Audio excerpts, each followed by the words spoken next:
You're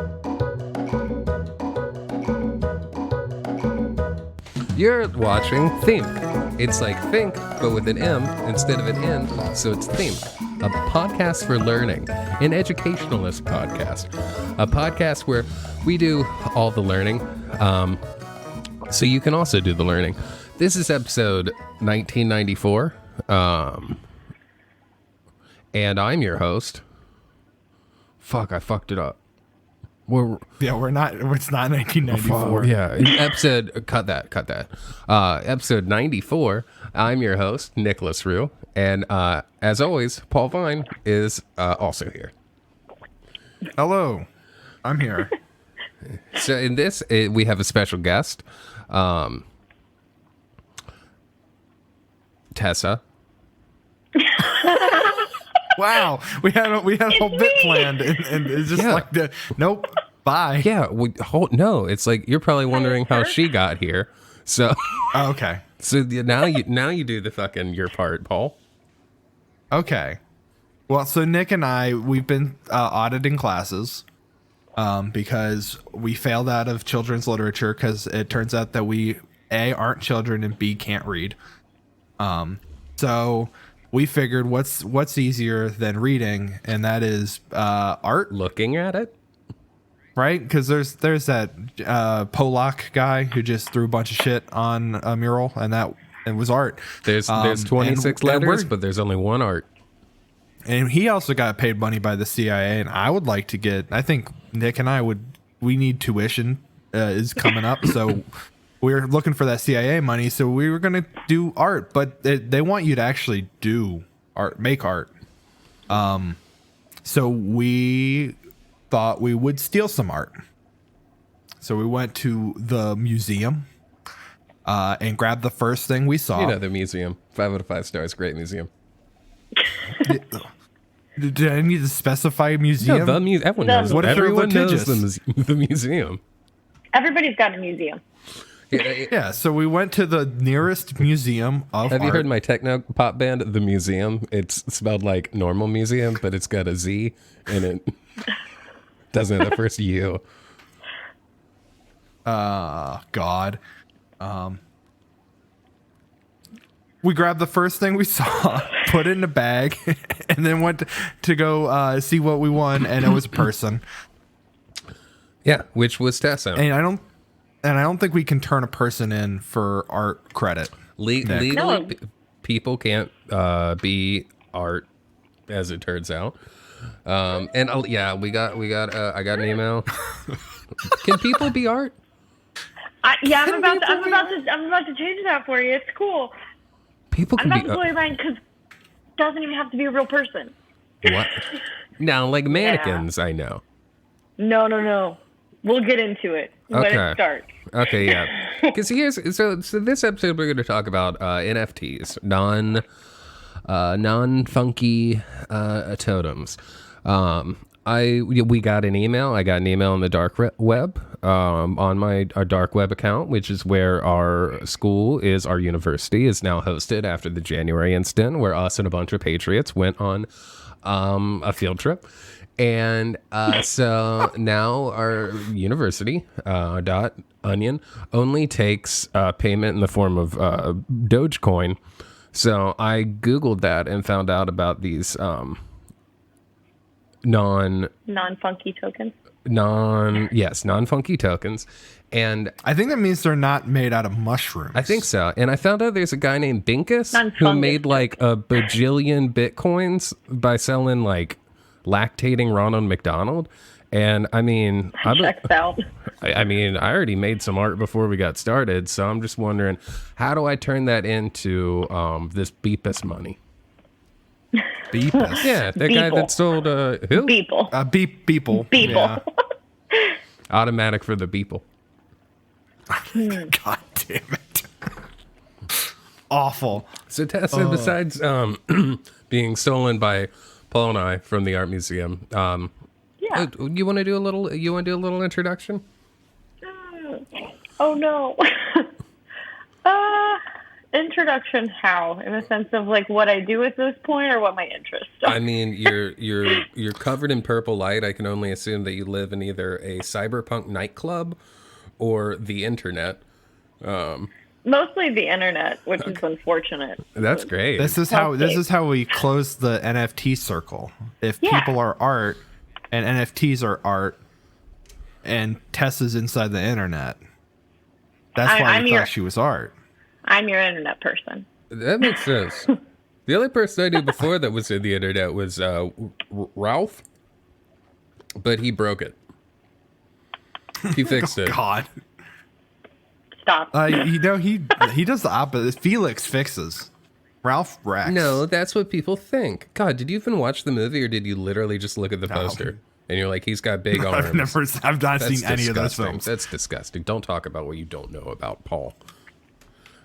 Nick, what episode is this? I don't know, 19. How many episodes have we done? 94. Something like 80? 94 and some that didn't get released.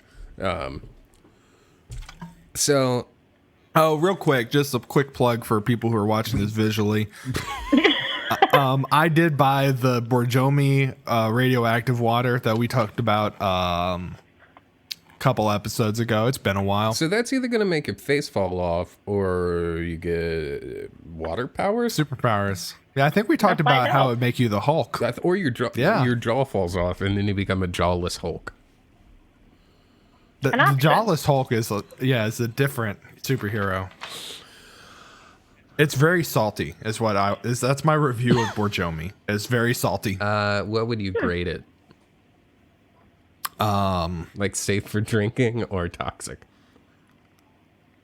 I you know those diamonds they put on the back of trucks? Mm-hmm. I would give like a 1 on that. Yeah. I don't know what that means, but I think it's okay. Okay, nice. So I want to start talking about the NFTs. Here's what I know about NFTs to get this conversation started, all right? Here's what I know. I know NFT. I know it's easy as 1, 2, 3. I know that Garrett the Audio Guy's shadow dark brother, evil shadow brother Gary V, was on a video podcast where he said it's the next big thing after crypto. He's wearing a very he had some drip while he was saying that, so I wanted to trust him. And I know that it's like you can sell like a meme or like a silly looking picture, and then it gets like everyone's email address that's ever looked at it if they gave money for it, and it takes like 100 trucks running in the desert to power the records for this. Is all of this correct? Sort of. Okay, that's good. So that's good stuff.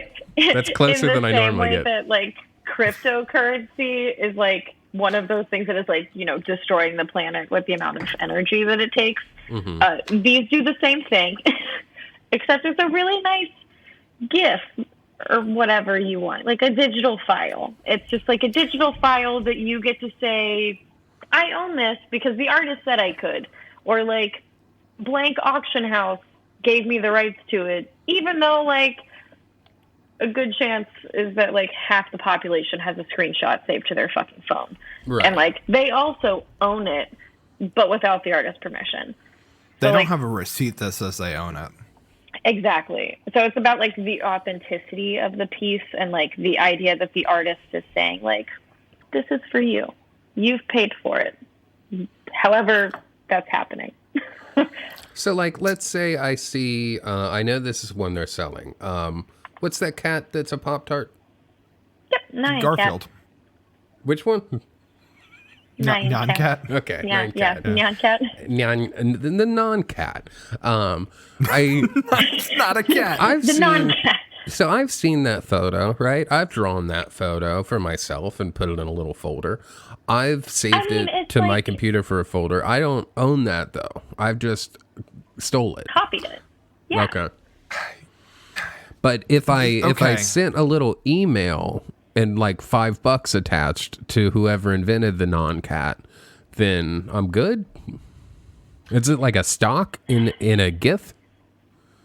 The thing that I think makes the NFT stuff complicated is that to understand it, you have to understand the blockchain. Okay. That's what I don't understand. hold I on. was trying to like get through that today, and I was like, and that's where my brain just like blanks out. Like somewhere on the blockchain, there's like script that like gives it the individuality and like the idea that like this is a one of a kind piece.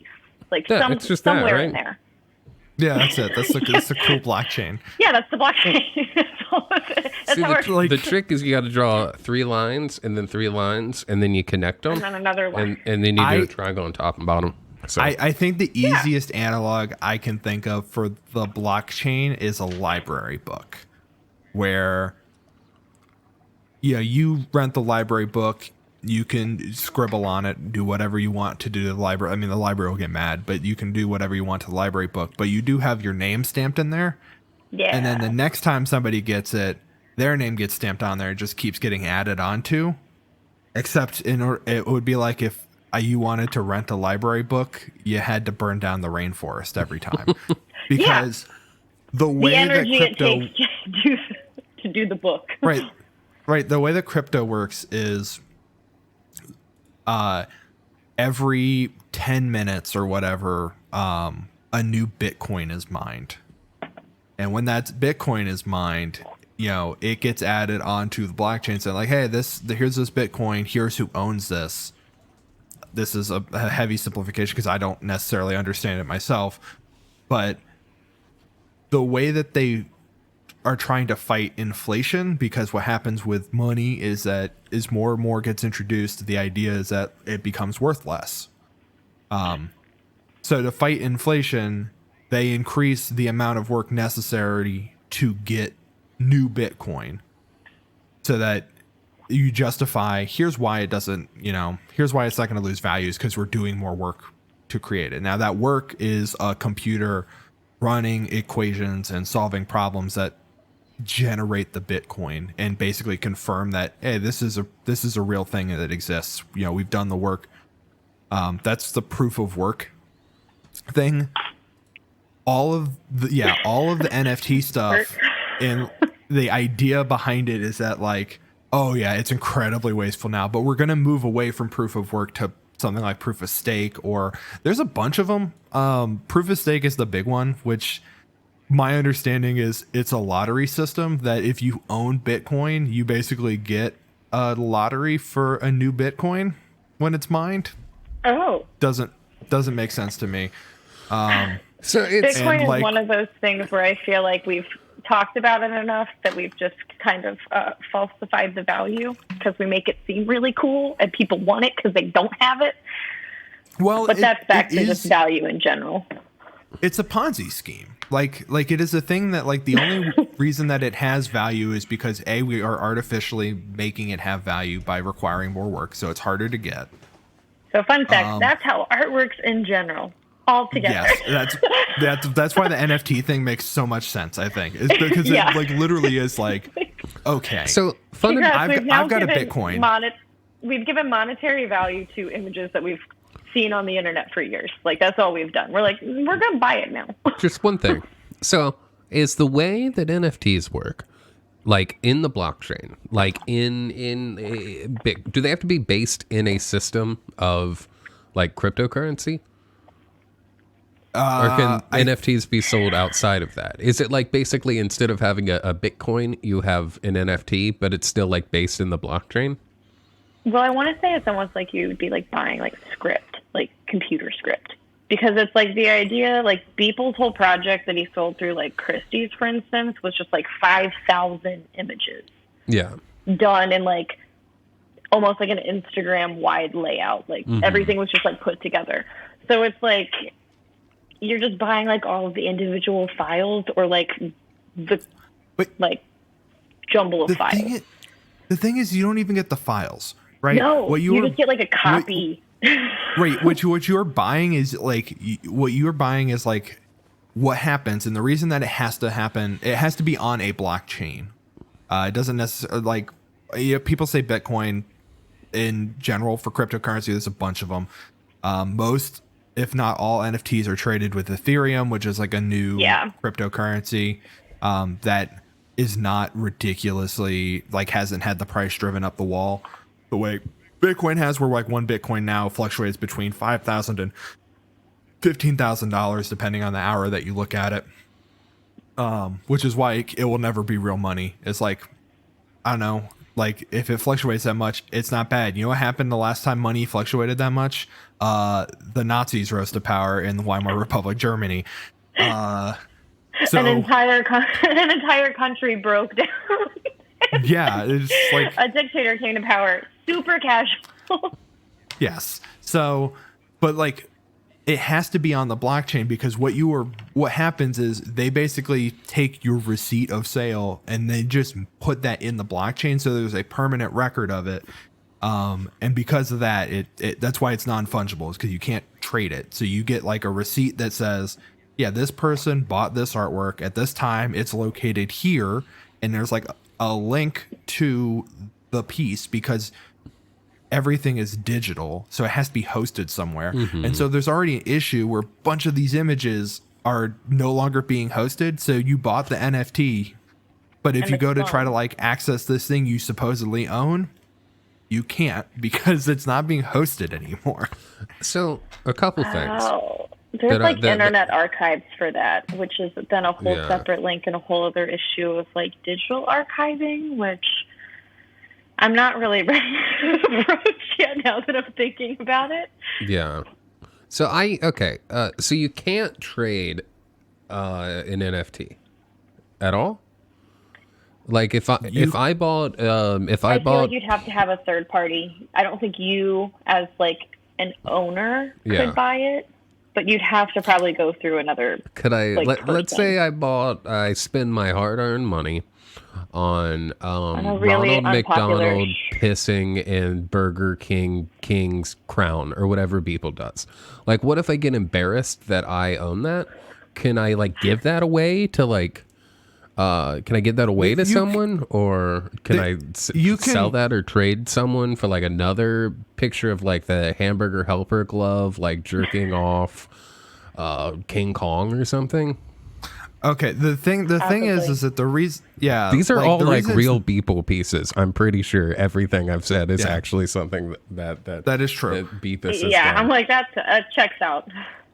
The thing that makes them non-fungible is it's not that you can't trade them. It's that is unique, right? Like $1 is worth $1, and you can exchange $1 for $1. Like that's what fungibility is. It means that like I have this thing that if I need to, I can exchange it for something that is of equal value. What makes a non-fungible token non-fungible is that like it is unique. You could like, and like a bunch of artists have done this, where they have done series where it is the same piece of art, but it's like one of 5,000. You know, like if you order a cassette or whatever, and they write on it like 1 out of 20, they've done that. So the cassettes are all the same. Like the art is the same, but it's just like an addition. It's an addition to artwork. So like the value is already sort of lower because there's like multiple pieces, but then like depending on what happens through time, if like those pieces are modified, then certain pieces are worth more.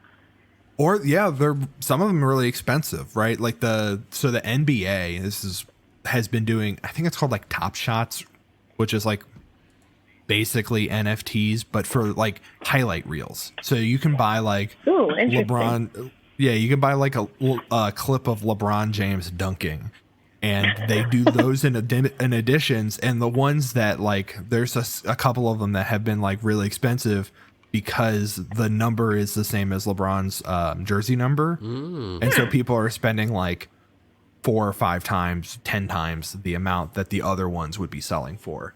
When we watched WrestleMania a couple weeks ago, they were selling fucking NFTs of like the Undertaker. So you could get like the bronze Undertaker or the platinum Undertaker.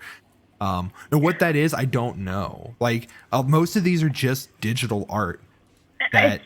It's a really crazy concept for like, I think people of our generation, where we've been on the internet for like our entire lives and we've grown up alongside the internet, where like we've watched it evolve as we've gotten older, and like everything's been free. the idea that we're going to like start paying for like images on the internet is like really bizarre to our generations. We're like, everything's just like, I fucking copy pasted. Why would I pay for it?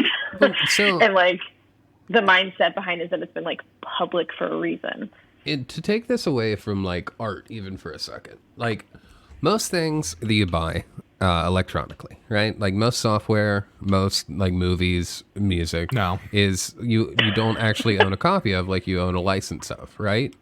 Right. Yeah. So is this like in some way a possible solution where rather than just like for your entire life licensing Bowling for Soup's 1985, you can actually like own a copy of it digitally?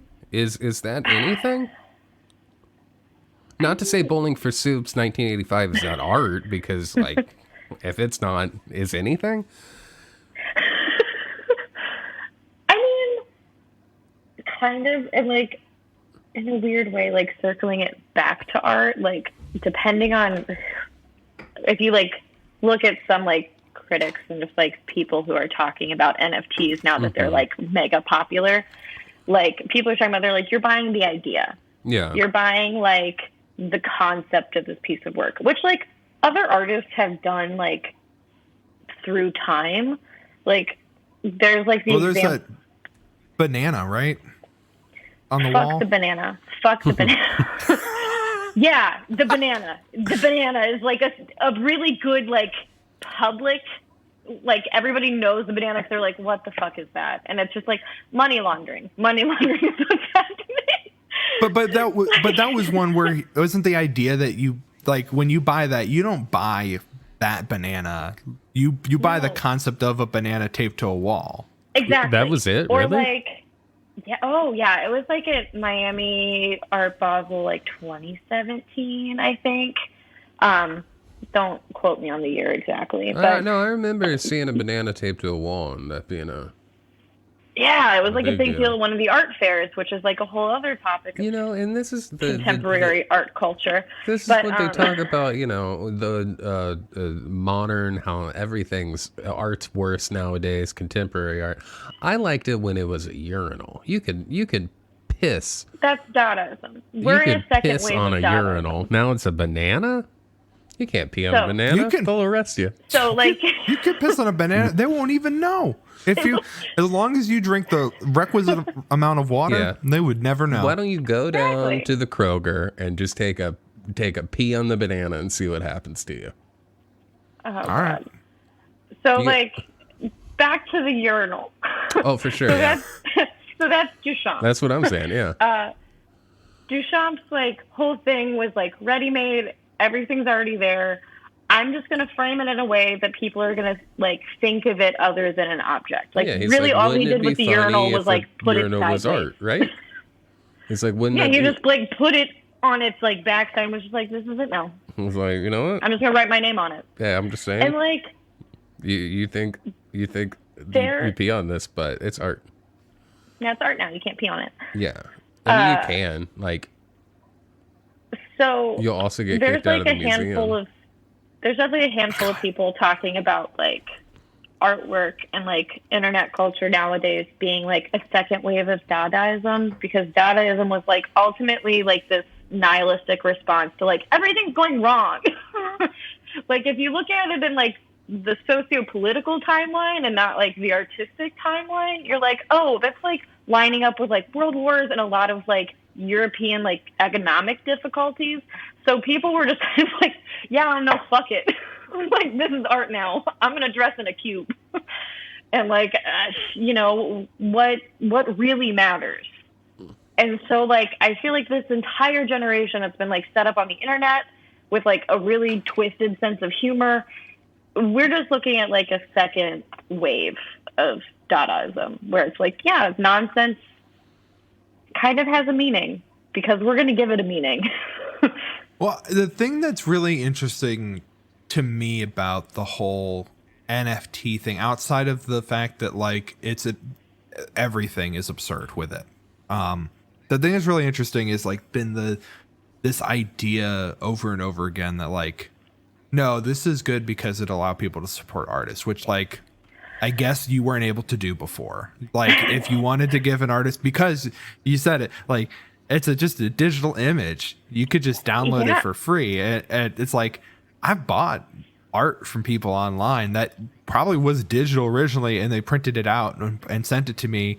Yeah. But it's like I didn't have to do that through the blockchain. You could just give them. That's cool.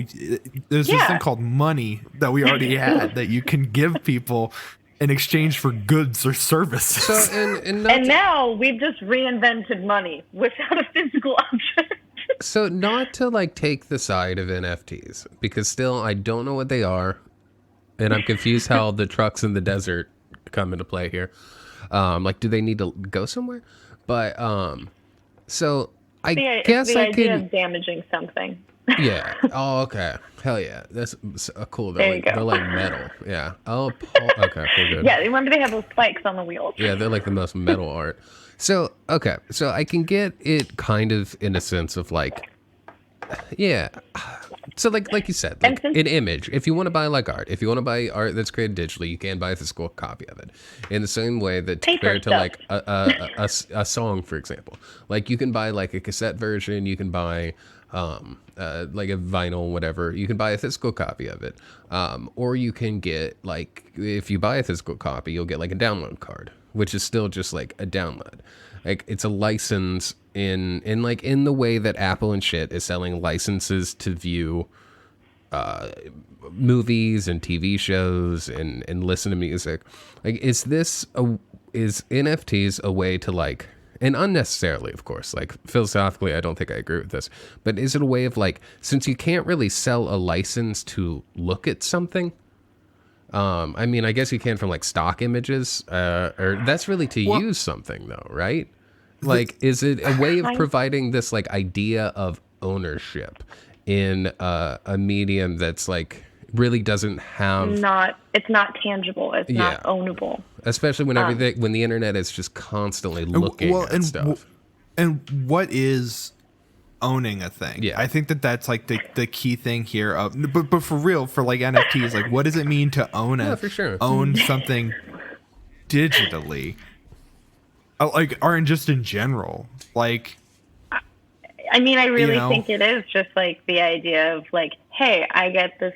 I have the piece of paper that says it's like everybody going to fucking college and getting their degree, and like I have the fancy piece of paper that says I did the thing, even though there's like nothing physical that like proves that I've done this thing other than this like piece of paper. Yeah, and like maybe a digital file in like registrar's office. Even owning anything physically, right? Like my phone. I think I own it because it's right here, but someone could come into my home and take that phone, and then I don't own it anymore. They now have that phone. I could argue that I own it if I ever find it again, but what's owning something if you don't have it? Like, owning is just kind of like a made-up thing that we agreed with, that's like money, right? That's the thing that's very fascinating about that, too. We're getting really philosophical here, guys. But like owning is a legal argument. Yeah. Right, like when you say I own a thing or I have property, like this is why libertarians love it, is because like you're saying like I have a legal right to this thing. You know, Nick has a phone. He paid for it. It was made. Yeah, it was made by a company. You paid for it. That's a contract. They gave you the phone. You have a legal right to it. If somebody comes and takes it, you still have a legal right to it. Or you know that would be your argument with this. The NFTs, because it is a new thing, a new concept, I guess, like you don't even have that. Because what has already happened multiple times at this point is people have taken art that somebody else has made, has like produced, and they've taken it and they've uploaded it to an NFT exchange without any, like, maybe it's attributed to them, but they aren't going to get the money from it if somebody buys it. Yeah. And it's like, okay, then who owns that then? Because you stole somebody's art that they made and that like they have, you know, through whatever IP law, they own the right to, and you've now taken that and you're like, well, now it's in the blockchain that I own this. And it's like, you're going to have to go to court over that to say, I own this. And like a court's gonna just be like, fuck out of here. Yeah. Like, no, you don't. Yeah. So there's like a lot of like previous NFT or like ownership issues within art naturally. So like, I don't know if you guys ever heard of like Richard Prince. He was like he's an artist, but like gets a lot of shit all the time because like arguably his artwork isn't his. He doesn't always make it. Like he did a whole show of like Instagram screenshots. Right. Yeah. No, I've heard of this guy. Yeah. He just took like screenshots of people's Instagram posts without their permission and just like printed them large and put them on a wall. Yep. Yeah, because he did Thongria or whatever. Zoe Lignan? Yeah, he did like a handful of sex workers who like really came back with the force. Yeah. Like, no. But even before that work, like he was doing it with what was like easily considered like public domain type images that were like used for branding and advertising. And he would like print them really large, maybe modify or like touch up here and there. But like ultimately, like he didn't do anything. All he did was like take an artwork that already existed, changed the size and put his name on it, and like suddenly it was his. And that was the whole argument, is that like he modified it just enough to make it his, even though like technically he really didn't do any work. And does he make the argument that he's like selling the idea or context of it, especially in a group? Like, is it that kind of thing? Ugh. Yep, he sells the idea of like, well, I've made it fine art. Like before it was social media, but now I put it in a gallery. Mm-hmm. And it's like, okay, like I kind of hate you for this because like, it just seems really stupid. But like, you're right. Like in a really shitty way, you're right. In the same way that like people got pissed off at like Duchamp for putting a fucking urinal on a pedestal and calling it art. Like he's doing the same thing, just in like 21st century technology. Mm-hmm. And the thing is that it requires buy-in, right? Like if I did that, and it was like this, people ready to buy, and that's always the thing. There's somebody ready to say like, "Hey, I'll take that Richard Prince based on name alone, no reason, like no emotional connection to the work or whatever. I'm going to buy it for the name, and if I buy into the name, says like top 1% person."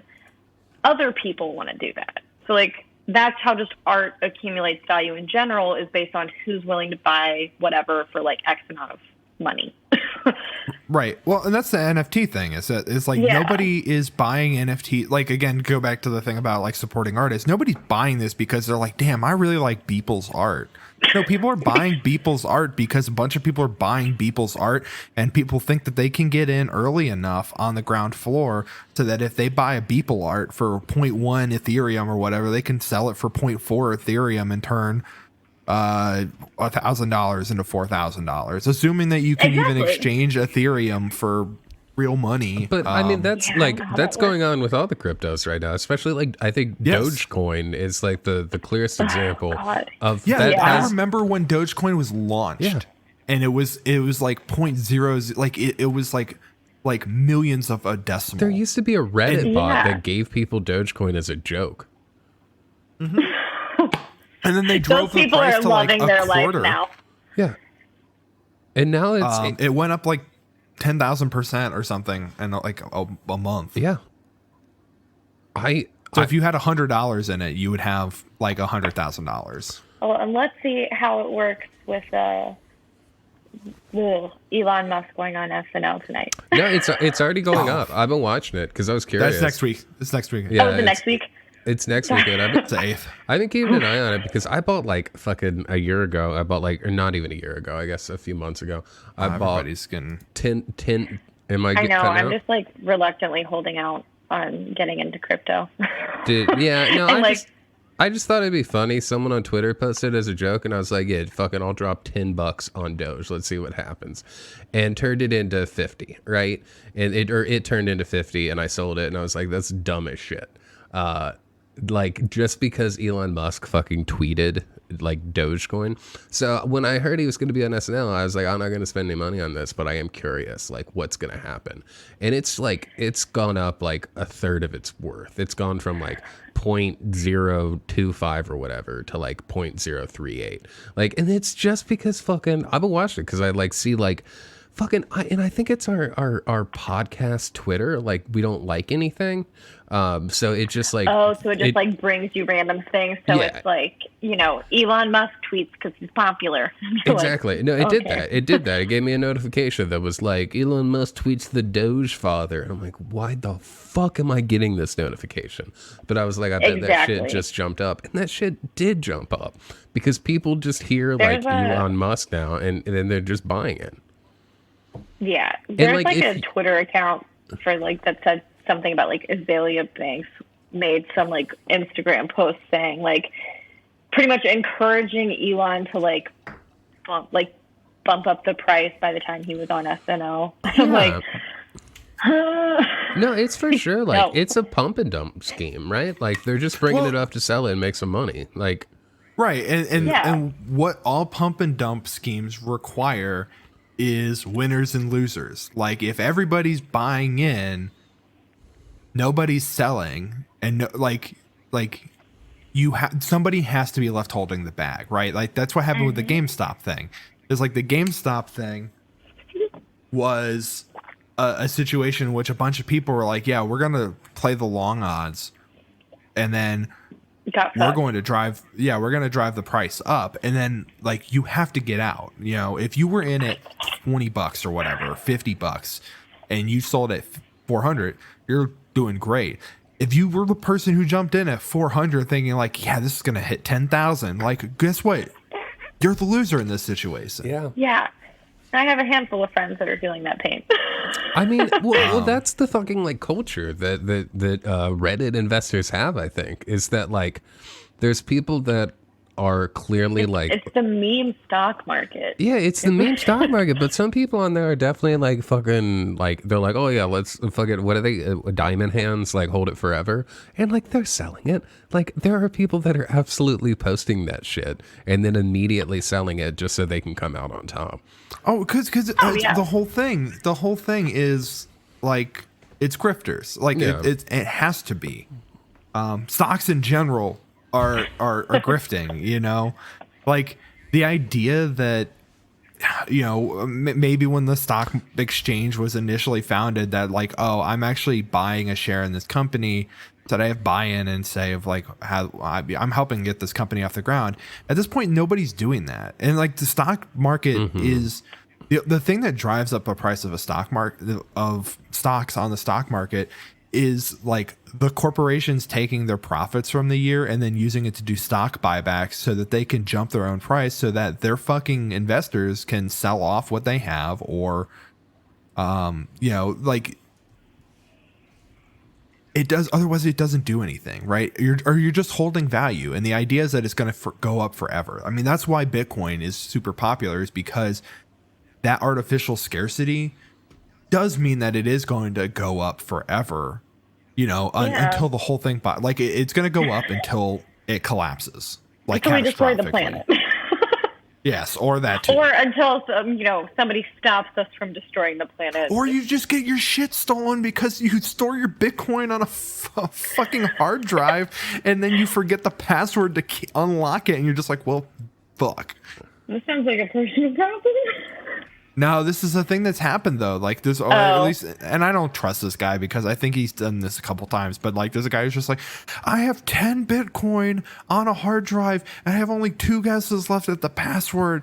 Otherwise, it's going to destroy him forever, because that's the way they set that up, is so that it kills itself if basically you like, if you imagine lock if your yourself out phone, of it. yeah, like, just imagine if your phone bricked itself if you got your password wrong 3 times in a row. Jesus. Well, and that would like also like bring in the concept that like Bitcoin is a recyclable, like, or it's like a renewable resource where it like goes back to where it came from. If it's like destroyed, it can be brought back again.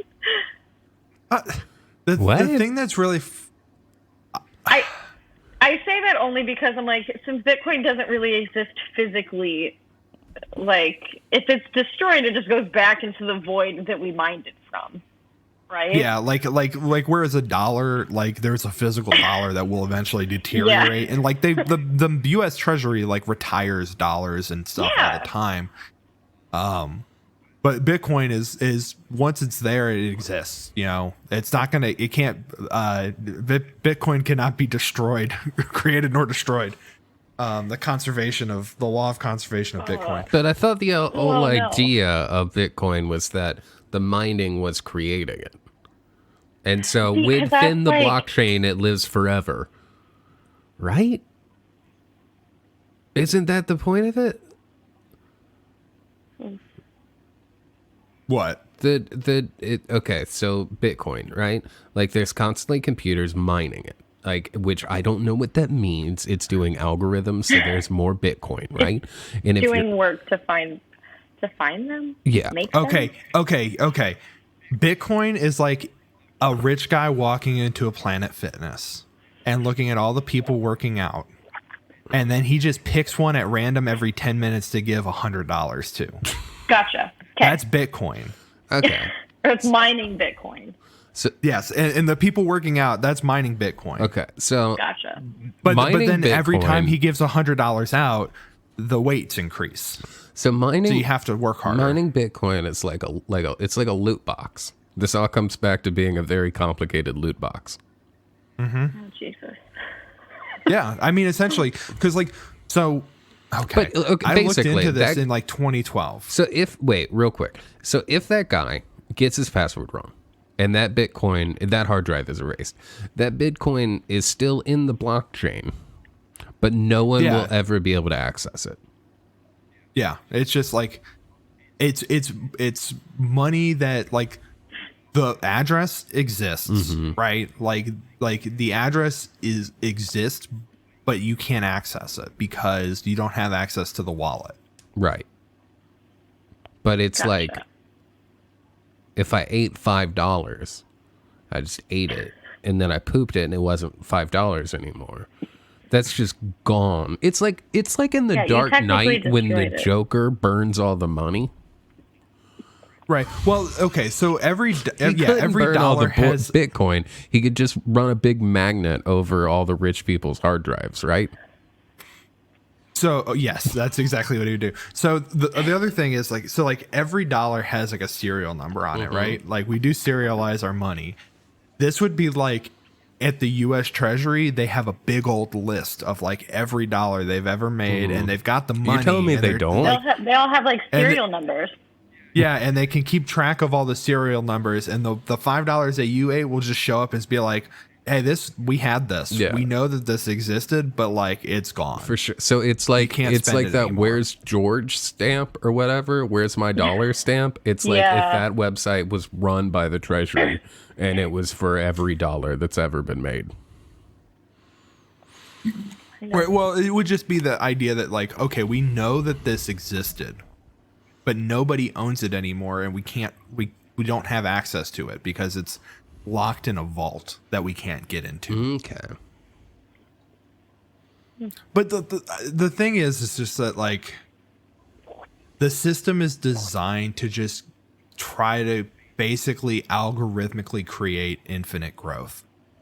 Which like capitalism's obsessed with, this idea that like things can grow forever, they never have to not be growing, and that always obviously fails. Like that's going to cause issues. The Yeah. difference here, and the reason that this is so bad, and like Bitcoin people or crypto people in general try to cite like, well, we do all this other stuff that also burns a bunch of energy. And it's like, yeah, but all that other stuff also Can we tends to clarify have- cryptocurrency people, cryptozoology people?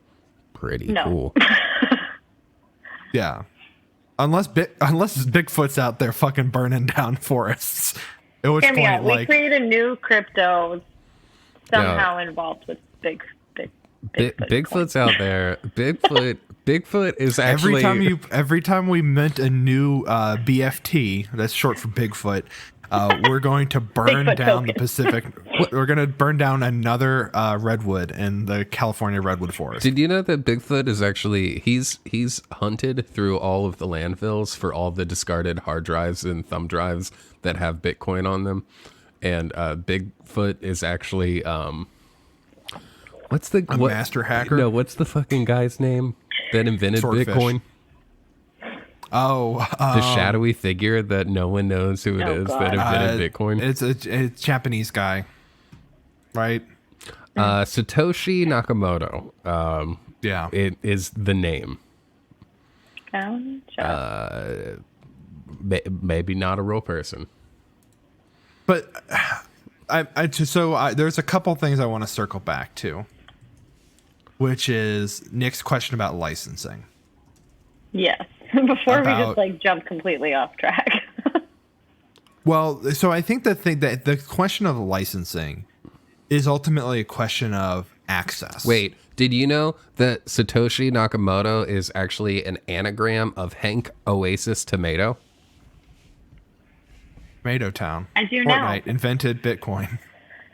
Cool. That's why they had to destroy Tomato Know. Town. Yeah. Just saying. It had to be destroyed. It's Hank Tomato, codename Oasis. So licensing is a question of access and whether or not you can access it, right? When you buy a CD, you in have 2021. Okay, but you have the ability Update to your listen to that references, as Paul. long as you have a CD player, you can Yeah. listen to that 2021? CD until it degrades. And break it will it. degrade eventually.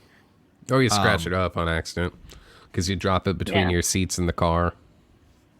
Right. In the same way that if I buy a game on Steam, they will give me the digital files to play that game, but they also have the right to just basically be like, actually, you don't get access Nope, to it. never You mind. have to have, you have to have DRM in order to access this. And we can just flip that switch off and you will never be able to access it. That's how Apple does it with movies.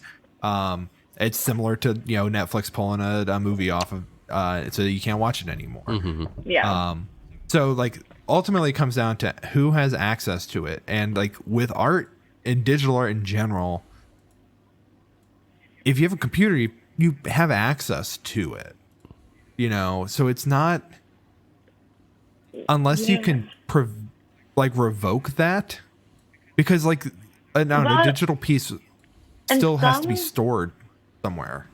Yeah. So with new media works, for instance, works that are video pieces, museums aren't legally allowed to put say the Cincinnati Art Museum has a Jenny Holzer piece on their top floor where they have modern artwork, for instance, or contemporary artwork.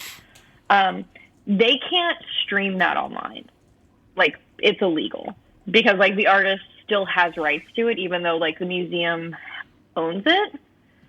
There are still there's a handful of essentially copyright laws where it's you can't put this on the internet because other people could do it or get it. And then kind of what's the point? You can have pictures of it on the internet, but you can't have a streaming video or a copy of the video on the internet, because then you're getting into kind of essentially a licensing issue where it's you can't, Right, you don't have the licensing right to stream this to people. Right, you have the right to show it, but you don't have the right to reproduce it, which a streaming video of it So it's would potentially be considered reproduction. Whenever you go to a museum and there are a lot of people, they always have the little things on the copy that say no pictures. And if that's the case, it's because odds are the artist is still alive, or they have copyright laws for a certain amount of time after their death, and their foundation or their estate is managing how their artwork is being shown post-mortem.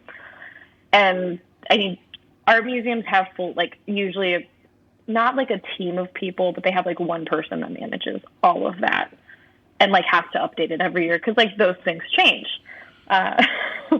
Which is insane to even think that I wanted to do that at one point.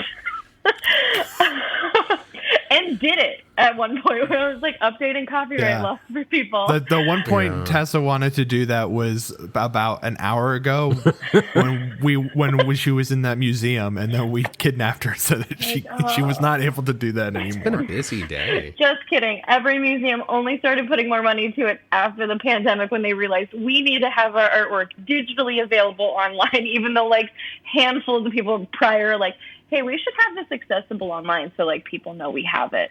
Yeah. And they're like, no grant money for you. Good try though. But they have to come find it. That's the thing that's really fascinating though about just like reproduction in general. I mean, Walter Benjamin has a whole thing about the reproduction of art, and it losing essence in reproduction. There's a lot of philosophy. You don't get the real ephemeral, whatever. The aura. It's like David Lynch said about watching movies on your phone on the bus. Not the same. It's not the same as being in the theater. Also, when you say that museums are moving things online, are having things online, is it photos, videos? Are they doing like 3D, like panoramic photos, so you can kind of like view it from all angles? Like, what is the best way to do that? A lot of museums straight up don't have the funding to do anything other than a picture. You might be able to get like some like 360 pictures and like maybe if they have stuff. I would say, and maybe if they have like really an amazingly funded like photo department, you can even get photos that like zoom in. But like Google Art is a really good example. Like that was a project that like worked with a lot of museums, and they were able to like give you the actual feeling of being in the building. For instance. Yeah, I Googled art. There's a lot of good stuff here. Yeah. So like the project. Garfunkel. Oh, I think it's just like, it sounds like, I really think it's just like art.google.com. Maybe. Or like Google Art Project. That's really what like the technical, or well, now it's Google Arts and Culture. This one here is a painting of Lisa Simpson, but she's got like red bloodshot eyes. That's pretty cool. That's the kind of art I like. That's the thing. So I think Google here's a Arts Beeple. and Culture. They showed me a Beeple, so they're pretty up to date. Of course they did. They gotta. He's in the headlines now. I think Google Arts and Culture was also the thing that at one point was like, upload a photo of yourself and we'll tell you what famous piece of art you look like. It is. And mine was insulting. And I don't remember what it is because I was like, I gotta forget that I saw this. Really? I think I did it, and it just gave me a variation of like different, like regional paintings, like where I was like, so Google also doesn't know, like they can't really decide if I'm white or not. Yeah, I think mine went back and forth between like something I'm like, this clearly is not an accurate representation of a human being, and like one of those Japanese wood blocks where it's just like, I mean, yeah, it's the person, that is a person, and it's a stylistic choice, but I don't. Human. But people don't really look like that. That was the artistic style. Do you remember? Yeah, that was a choice. Do you remember what month we were doing this? I found it. No. There's Portrait of a Bearded Man by Govart Flinick at LA at the LA Museum, and I was like, that's close enough. It was mostly just bearded dudes. That worked out. Yeah, I had like some countryside workers from like Russia. I think that was like the top one where I was like, oh, okay. It told me I looked like this one, and I thought that's pretty fucking creepy. And then I had some nightmares. Move it over a little bit. Oh yeah, that looks just like you. That's man. you. Far. This Nick smiled. This is my photo. Been a rough couple of years, huh? But like, I don't know, the NFT thing. Oof. The NFT thing as a whole is just very interesting because, just in general, I think art has to evolve, and it's always been like a conversation of like what's going on socially and politically. Like the way that I explained it to my dad when I like decided to do art history, for instance, he's like, what? Why? And I'm like, okay, like here's how I'm going to connect it to you. Like here are images that like were being made during World War II. So like, you know what was going on in World War II. You know, like how Europe was just like in constant like battlefield mode, and like people were getting taken, and like people were aware of the situation, but didn't really know how to like effectively do anything about it without like threatening their own livelihood, which is like, I mean, you can get into like Hitler's art collection if you want to, but like people were just like creating images and they had to find like that's fair. You know, I don't think he had very good taste, in my opinion. But hey, you shouldn't each eat their his art. own, all right? Whatever. He was just a really upset art school reject. Oh, poor guy. And took it out on Picasso, which low-key I don't mind. Yeah, I've seen his shit. It looks like Picasso. some fucking dickhead Fuck watched Bob Picasso Ross as a a couple of person. times. His children are even like, no, he was a parasite to so many people. Yeah, his trees looked like shit. His buildings were uninspired. Why don't you draw a fucking person, Hitler? No empathy. I gotta say, that's one fucking thing about Hitler, I gotta say. Lack of empathy, and it shows in his art. Also, everything else about him.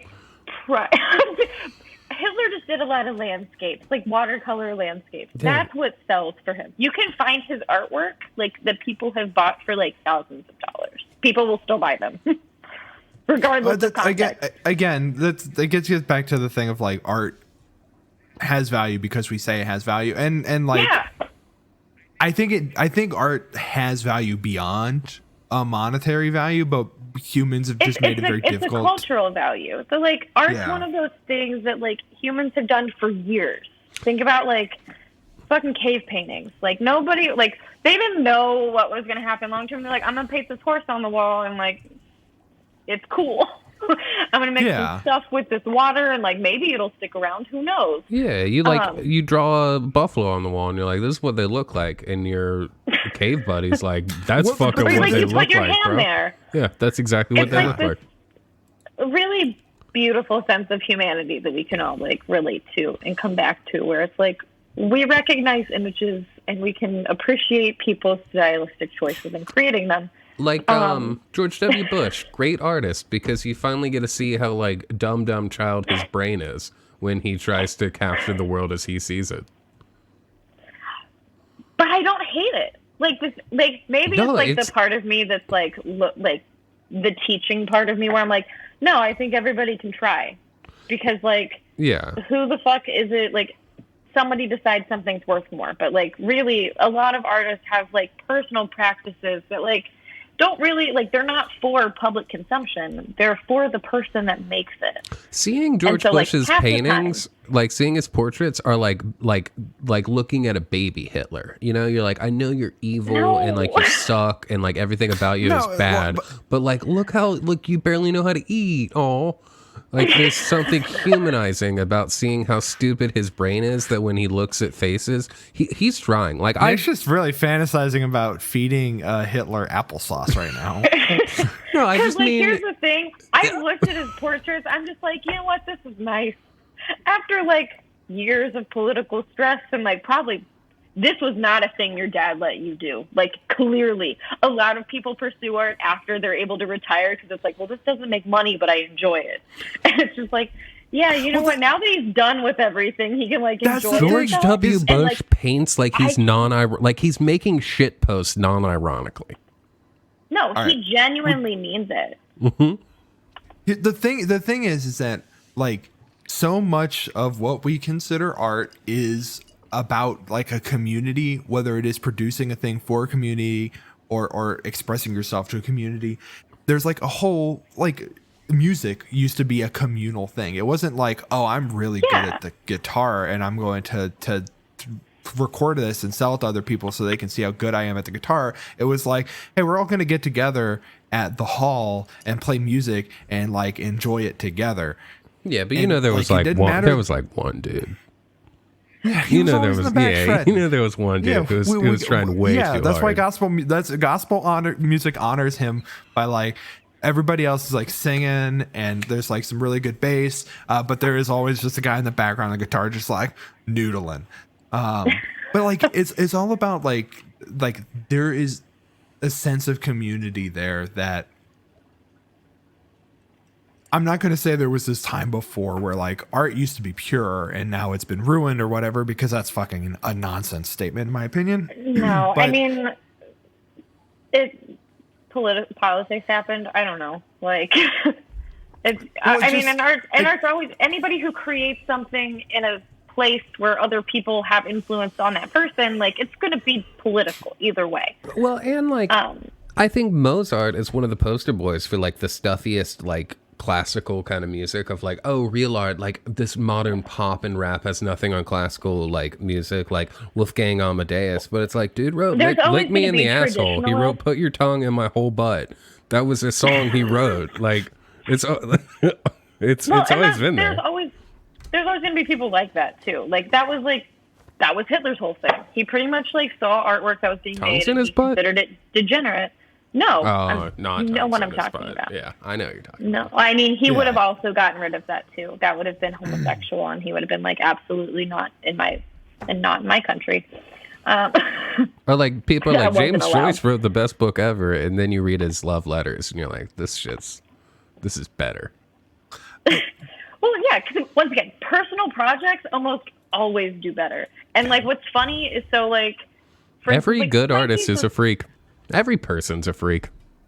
Yeah, let's just once again a whole separate conversation. Like, so like my thesis artist died in like 2012, Louise Bourgeois, and like MoMA essentially picked up all of the work that she just like kept fucking tucked away in her studio and spent like years cataloging it and like putting it on the internet for people. And it's just like repetitive sketches. And like, unless you really like her and you're really into the idea of like reworking through trauma, and we like the idea of like reworking through like patterns and things like that, you're probably going to look at all of these and be like, why the fuck is she drawing 30,000 houses with legs and some with boobs? Like, what's happening? So you want something? They got a house with leg and boobs.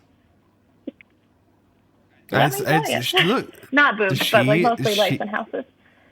yeah, she like invented anthropomorphizing natural disasters. When you saw that photo of the Evergreen ship as a big titty lady stuck in She did the that. Suez She made Canal, that. She invented that. She's dead. It's derived Yeah. from her work. You talking about how I saw Lightning McQueen as like a thick lady the other day? Like she invented that genre of art. Yep. She would Respect. scream, but yeah. I mean, she'd probably like cars. Like it's hard not to. I don't know. I watched interviews with her for a long period of time in my life for like research. She seemed kind of fucking mean. Like I love her like as an artist. And I'm like, I would be scared to sit in a room with her. She'd just be like, she'd just be like, you're wasting time. So maybe like, are you up. showing me something or leave? She might like up. You know, because much he's like more. curmudgeonly, and she might relate to that, and especially like Yeah, hard, like she's got a fucking lot- the first 10 minutes of that just really. She's got a Gets lot ya. of parental issues, but you know, whatever. Who doesn't? She probably likes Ratatouille. She did- That one's of the Pixar movies. Ratatouille is the one that's most about art because he's a chef. A chef cooking is art. Yeah. So she probably sees Culinary art. Oh, yeah. She sees a little bit of herself in that rat. Yeah, she gets it. But like I don't know, like again, this all comes down to this thing of like, you know, art has a value that we impose on it. Yeah. We decide and that it's there's- important. Yeah, and there's a use for art, but then like that is all of that stuff is just thrown out the fucking window because a bunch of people were just like, yeah, but if I buy Money. this for $1, I bet I could sell it for $500. Yeah. I don't man, care what that's- it is.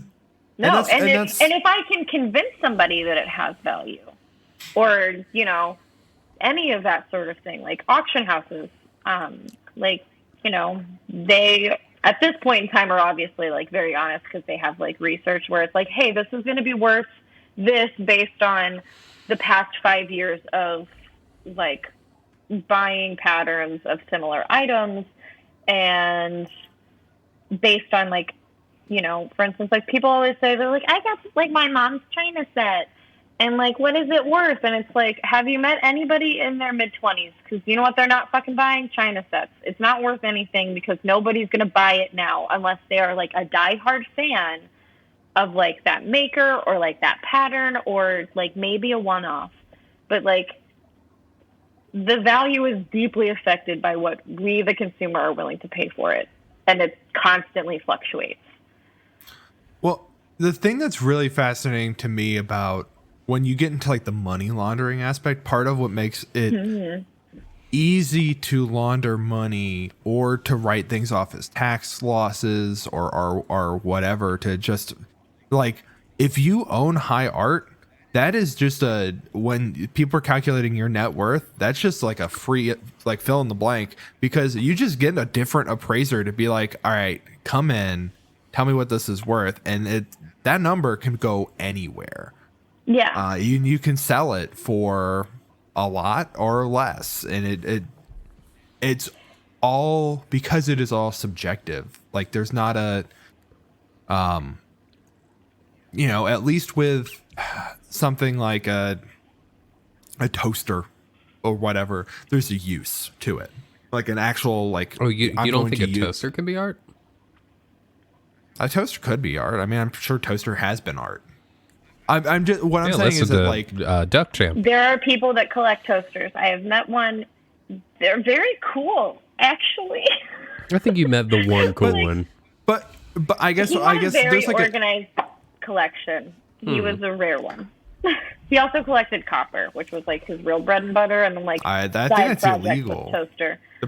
Depending on how you do it. Copper pans. So like he literally yeah. just had a basement of like copper kitchen goods.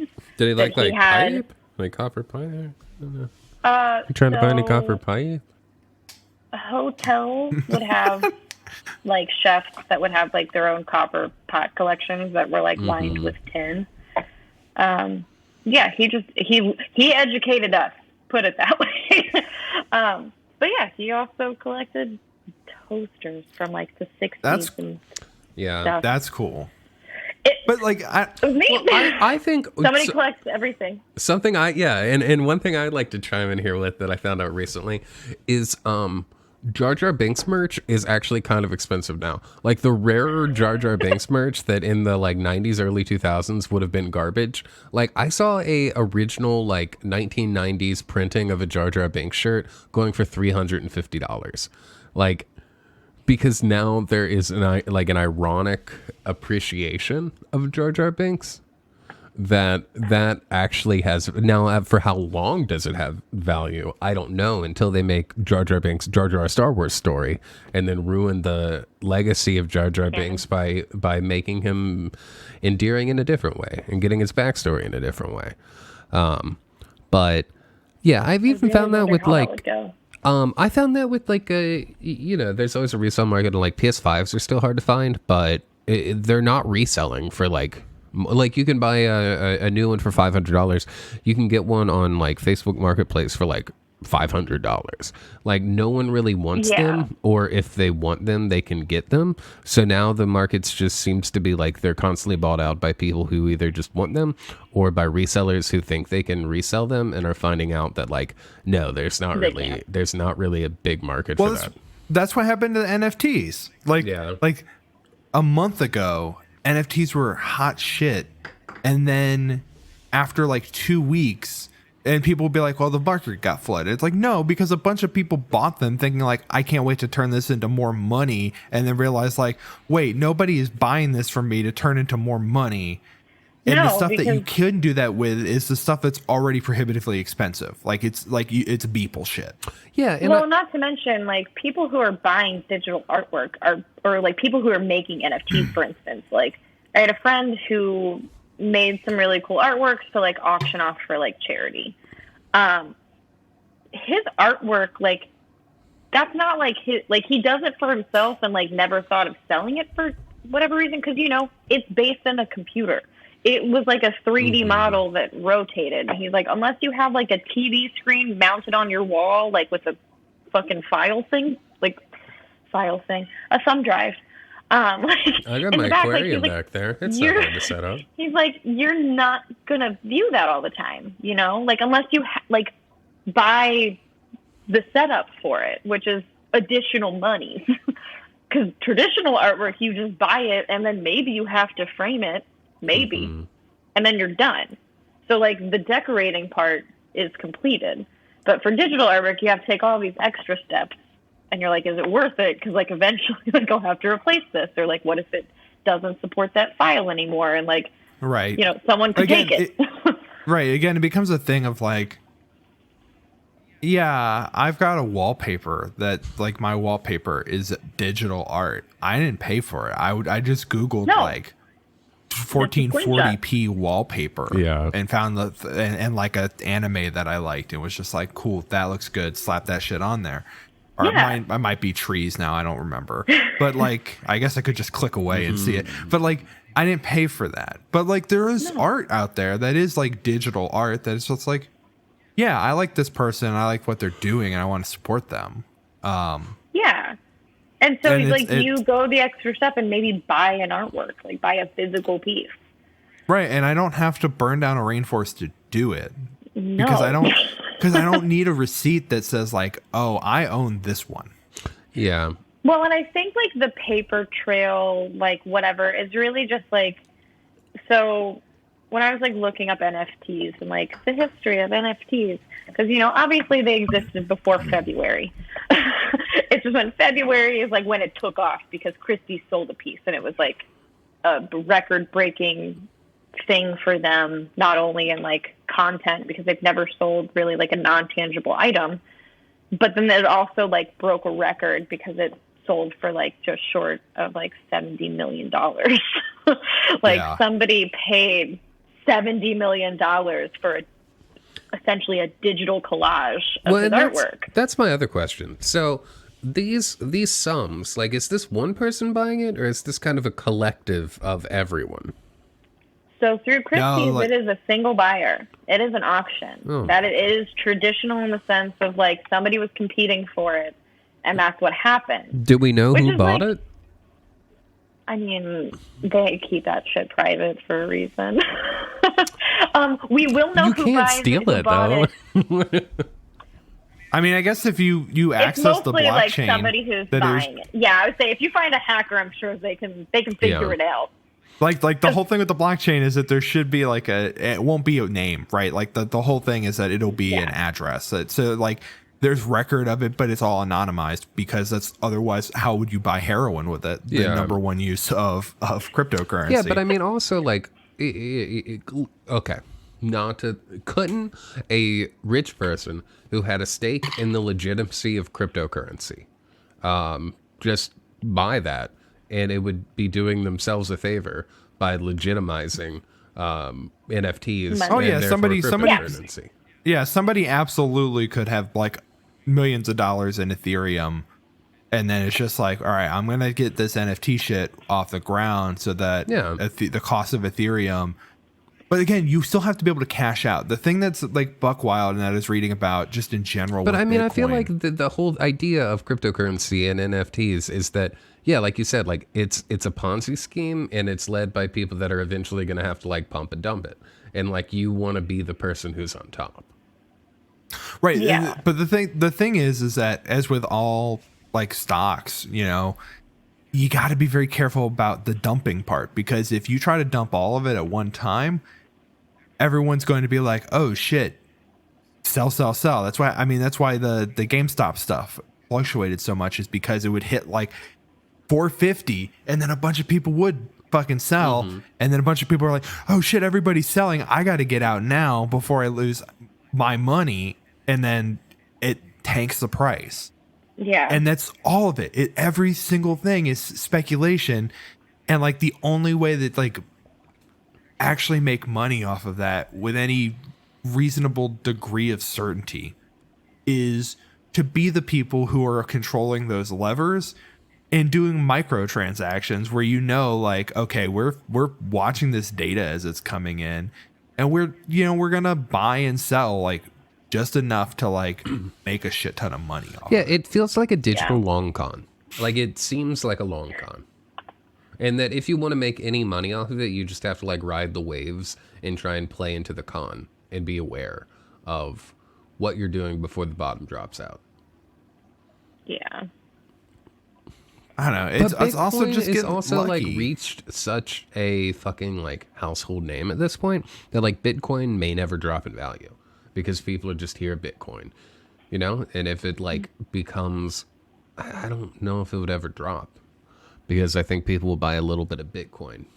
If it drops, it's going to be catastrophic. Like it's either going to go up forever because of the way the system works, or it's going to hit a point where a bunch of people are like, why does this mean anything? I went to a gas station the other day that had a Bitcoin like terminal.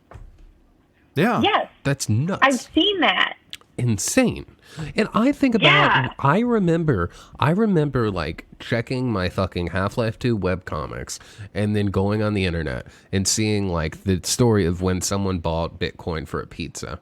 And I'm like, that's so stupid that I could have spent like $20 as a fucking middle schooler and like had been rich now. That's stupid. Kyle and I talked about Bitcoin in 2012. Like when it was like $50 a Bitcoin, talked about like not just like buying stuff, but possibly mining it, because I was just out of college and I was just like, fuck, like why not? I don't have any money. Like, why not look at this thing that supposedly I could maybe make some money on somehow? I'm not really sure. And then I was discouraged from doing it because it's like, oh, I have to run my computer all the time. Because I was like, I already run my computer. But it's like, I run my computer all the time, and you don't make up, like, without accounting for the fact that if you hold on to it long enough, you will be able to make a bunch of money. It's like you spend more in electricity getting the Bitcoin at that, especially at that time, than like it's even like what you're going to make later. Doesn't even out. It's just like it sums up to zero. So it's just like, that doesn't seem worth it. But of course I didn't foresee this thing that was $50 at the time skyrocketing to $10,000 at some point 9 years in the future. That's the ultimate thing, right? About NFTs and cryptocurrency. And I've seen people make this, like, have this take on Twitter, is that like, it shows you that I think the tweet I read was like, NFTs really show you that the common person, like all this energy we spent rallying or demonizing corporations, like the average person would absolutely fuck over the earth and the environment to make a buck if they could. And like, I think that's true of NFTs. That's true of cryptocurrencies. And also like the idea that all cryptocurrencies are like pump and dump or like in some way a long-term Ponzi scheme. Like it is fucking over people. Like the root of these are just that it's a new fun digital way of capitalism being evil. Right? Yeah, pretty much. Which is like also why a lot of people who like really like art end up getting out of the art world. Because they're like, nope, fuck it. Like I hate it. Like, I've had multiple friends that are like, this seemed really great until I was, like, forced to be involved in all of the shitty aspects. Yeah. And, like, I don't want to do that. And like, that makes sense. Because, it's like, if you like art, there's a good chance you like it outside of the business aspect. Yeah, it's the thing that I hate the most about, and not that fucking our band is at all important or is made a dent in anything, but, like, the thing that I hate most about talking about the music is like, oh, you have to sell yourself as a product. Yeah. It's you like are a commodity. It's like I got to convince people that our band is worth listening to, and it's just like, no, like I don't know how to do that. We're supposed to be convincing people that this is a product and that people should be listening to it, and we are not. Like, how do you do that? I mean, I think the most you could do in a way that's like anti-capitalistic while also like participating in this is just like trying to make it as personable and like as reasonable as you can. But like that's, I mean, you watch all the like or reasonably priced. We're getting way off topic. We are. I don't want to. But like, I don't. Nick's broken. You're a little scratchy. Yeah, you were a little scratchy.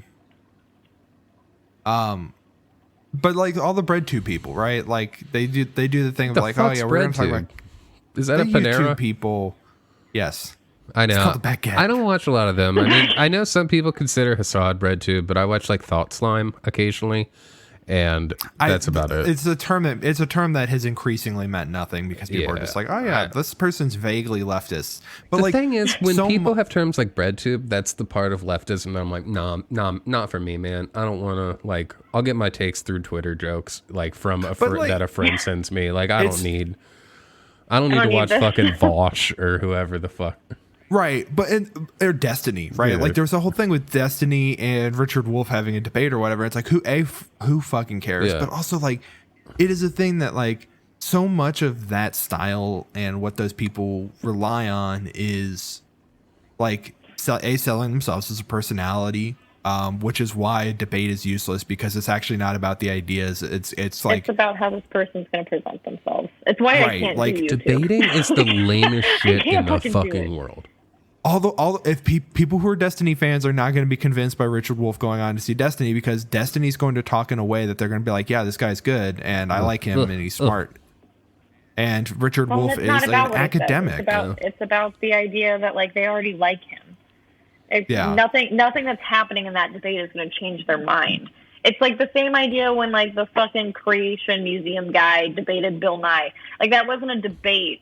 That was just like a spectacle for money because people will like come in for that where it's like, yeah, I want to watch like Bill Nye wreck this guy with logic. Did it change any opinions? No. If I wanted to hear two dudes argue, I'd listen to a fucking podcast.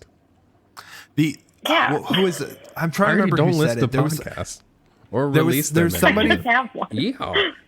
Yeah. There was somebody that I follow on Twitter, I think, that said like the only debate that was, or it might have been in the Waypoint forums, just so I'm citing the source or whatever, but like the only debate of that style that happened recently that was at all worth anything was the Zizek Peterson debate, just because Peterson can't, like this guy who is ostensibly smart or whatever, like everyone's idea of him is like, oh yeah, he's really smart and well read and he knows a lot about these things. Came off looking like a fucking Jordan Peterson. There's one thing I'd like to say about Jordan I'm Peterson. like, maybe he's considered smart in like certain circles, but that's not. He's a public intellectual or whatever.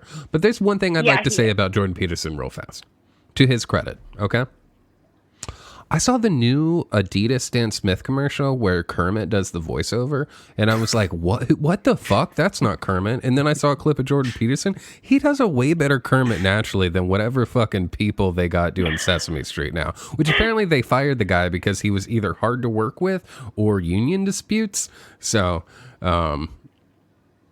I can't wait till I can't wait till you know what Sesame they should do? Street hires Jordan The Peterson. Masked Singer. The Masked Singer should bring Jordan Peterson on because they just had Kermit on, Oh no! and just be I like, don't "Did you want guys Jordan bring Kermit Peterson. back?" Yeah, I don't want. They Jordan should have Peterson him on singing as public like media. a piece of meat. He's just like a cartoon, like hungry person sees a person as a piece of meat. That's his costume. That's his mask. But yeah, like he's not. I mean, I don't think he's smart or whatever. But it was a thing where it's just like he was so out of his element in that debate that it was enough that like people were like, "Man, maybe this guy doesn't actually have it entirely together." I just found out 2 months ago Yeah. that he wasn't the guy that killed his wife, aka an owl killed his wife, aka whatever the fuck was going on. Turns out that's a different Peterson. You know what I'm talking about? It is a common last name. Yeah, there's like Scott Peterson or some shit. People thought he killed his wife, but then he was like, no, it was crazy. A giant owl came from down the stairs and killed her. Oh yeah, it was like a one-armed man killed my wife, and then Tommy Lee Jones showed up and was just like, "I don't care." No, but then they were like, maybe the owl did kill his wife. And then I thought he became a public intellectual, quote, unquote, since then. But no, that's a different. No. And there's Drew. When and did there's he Drew find the time to Peterson, play? Which at this When point, did they find the time to play Gil Grissom? who's that? That's another Peterson. I don't remember his first name. Damn, Gil Grissom. I think is it's such a- definitely Oh, you spelled- talking about? spelled Are you talking about differently. the guy from Manhunter? Yeah, he's the guy. He's also in Manhunter. Are you talking about William Peterson? That is William Peterson. Okay. Yeah, he's the best Peterson. No. What was this podcast about? I don't know. I got to use the bathroom so bad. NFTs. So I'm going to let you hash that out. Unless we want to Let's wrap just this wrap up. up. Okay, let's just wrap up. There's a couple things I'd like to say real quick about NFTs. If I may have And we the didn't floor. even touch on money laundering. Dude, we could go. We can't let these go on as long as we've had. We're gonna take money laundering next Yeah, semester. we'll Okay. I want to talk about some of the. We'll circle back. Yeah, we'll talk about money laundering, eventually, but we'll tease a future episode. We'll get to money laundering. Right now, I just want to talk about some of the NFTs that have come out. So we know about Beeple and his 5,000 Beeple. days where he did digital art every day for 5,000 days and then sold that as a collage. There, Ja Rule sold a digital portrait of the Fire Media logo. Don't know if you know that. Of course. That sold for apparently $122,000. LeBron James Slam Dunk NFT card was sold by the what I NBA. Yep. That's that Top Shots shit. Infinity. No, that's I don't know what that is. Never mind. Okay, here we go. Music. So music, they are capitalizing NFTs. Some of the artists, quote unquote, that have done so are Kings of Leon. He's a Leon. Lil Pump. So what else do you need there? I don't know if you've seen Grimes this. did some stuff too, But but I think Grimes made like actual artwork, not just like. Yeah, Of she course. did. No. She did make a digital art. Of course, Yeah. Grimes did. She's selling the baby as an NFT. No. No. I really love that idea. Actually, I would put money into Grimes' baby blockchain. That baby's gonna have enough money. Yeah, but So I don't know. Did you I don't see know. the NFT Just of for the Elon action. Musk as David Bowie? No, that's a thing. No one should do yeah, that. they did a 3D model of Elon Musk's face, but they gave him the Ziggy Stardust. Oh, that's terrible. no, don't do that. It looked really bad. Yeah, Apparently, I'm sure it did. apparently they're doing this with movies now. I don't know if you've seen this, but Legendary Entertainment announced that it would release exclusive Godzilla vs. Kong, an NFT collection. Kevin Smith did an NFT. However, you actually get something of it because if you were the one who bought the NFT, you own the rights to like distribute that film. Oh, really? That's kind of cool. Yeah, that's like So- that's like the only cool way I could think of. Like, okay, sure, why not? Oh, he So like says. previous artists who like did the pre-digital NFTs, like the idea of selling like an idea, like there was an artist, Soul Lewitt or whatever. He sold the instructions to an artwork, like or an installation, and he sold it for like a decent amount of money. But it was literally just like a step by step, like you have the rights to reproduce this work wherever you want, or like. Oh yeah. Yeah. Yves Klein like sold fucking air to some like to an American couple. He's like, it's in a bottle. You can have it now. And like people buy it. It's like you're buying the idea of something. Like this is like fresh air in a jar. You're buying the jar filled with air from France when you live in the US. Like congrats. That reminds me of something for plugs. And then also Nike is somehow selling cryptologically secured digital assets in the form of NFTs to physical products such as sneakers under the name Crypto Kicks. See, That sucks. All right, that's all I gotta brands say. can't do that. Brands can't sell digital shit because they want to sell physical objects. They're just trying to get it on a thing. Yeah, it's all trendy. It's all right. It's gonna all fall apart here in like 2 months. It's all gonna fall apart. Definitely. So to I end feel this, like it will. I'm total. Yeah, if you want to just Venmo at Nick Rue, we're gonna make this episode an NFT. Don't ask me how. Just I'll write it down on a piece of paper to save some trucks from running in the desert. I'm gonna sell a jar of my fart. That's 20. The first sustainably eco-friendly NFT. Yeah, I'll just write it down in a text document. I'll host that on themethepodcast.com, which is our website. Visit if you'd like to check out our Patreon, where there's some content. Nick's gonna go back and edit the RSS feed to say this episode owned by. Yeah, I'll do it. I'll do it, dude. Or if you just want to sign up for the Patreon, there's content on there, I guess. You can check out the early episodes, including 3 Alex Joneses and a Baby, a seminal work from your dear podcasters. And if you want a jar just of me like yelling, like saying words into the jar, and then I close it real fast so you can keep the air from I've been eating a lot of onions and olives and other pickled treats, so you'll never want to open that jar, and you can keep it on your shelf and say that's Nick saying fuck right there on the shelf. Can't let it out or else it Don't let it out. It smells terrible. Nick's terrible fuck jar. Nick's terrible fuck jar. $25. Venmo at Nick Rue. I'll get in touch.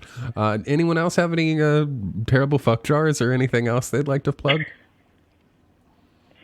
I Upstairs put out an album 2 months ago, month and a half ago now. EP.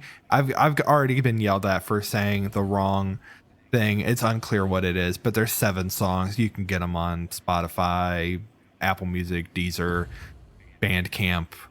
A cassette that I will leave in a wood. I won't tell you where. It's kind of like an NFT. Tessa, you got anything you want to plug? Oh, no. No. I don't do anything fun on the internet anymore. No, I've been forced from the pandemic to just I don't know, do stuff in real life. Any words with friends, screen names you want people to get you at, or like a Neopets or Zazzle? Is that the pandemic? The pandemic did make me revive a Neopets account so I could play games because they still got the omelet. That's something. Yes, they do. Nickelodeon owns it. Nickelodeon owns Neopets. Wait, really? They got it away from the Scientologists? Yeah, and really, it wasn't owned by the Scientologists. It was owned by a Scientologist. He was into Scientology and he recreated the Org-C system. Oh, brother, I know. That guy is the father of Jason Doring, the actor of the main love interest of Veronica Mars on the TV show and movie Veronica Mars. We can't go down this. No, we can't go down this rabbit hole. No, we're going to save that for Fortnite. No. So my Instagram's Tesla. That's about it. Yeah. Spell it for the good people. Happens there. TEZLO. That's right. Mine is You Nick can't Rue. buy it. You can't buy it.